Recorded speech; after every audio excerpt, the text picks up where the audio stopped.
What I personally would have liked to have seen in a BioShock game is sort of a broader range of enemies. And I think in BioShock Infinite, we really want to have a sort of a class of enemies that had a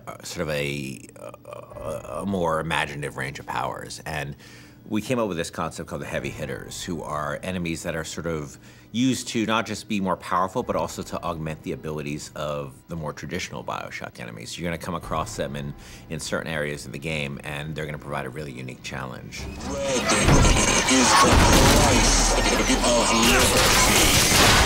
You know, we wanted an AI that really expressed sort of the very sort of clear system of beliefs the founders have, and a heavy hitter that would sort of represent that. And the Motorized Patriot is sort of the embodiment of that. And they came up with this idea of this creepily motorized, like Hall of Presidents animatronic George Washington. It was specifically the face, specifically this weird, like, porcelain child dolls, you know, poor rendering of George Washington.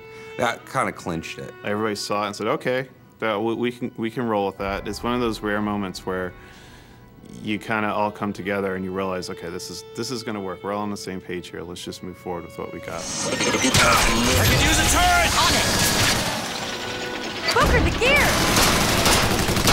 So the Motorized Patriot, a couple of things make him really special besides the aesthetic of him. One is that he's, unlike most of the enemies, he's completely fearless. He doesn't have a sense of self-preservation, so he'll just keep coming at you and coming at you and coming at you. You know, despite the fact that you face many different kinds of enemies in this game, you clearly can't reason with this one. He's just gonna keep coming forever, you know? He is sort of a clockwork Terminator. The other cool thing about him, he's got this Gatling gun called a pepper mill. But once you destroy the Patriot, Booker can actually go pick up the pepper mill and actually use it as a heavy weapon. And that's the only place he can get it, was from a destroyed Motorized Patriot. I mean, I also like that, you know, as he starts to take serious damage, his head he actually loses the Washington mask, and it reveals his sort of metal skeleton underneath.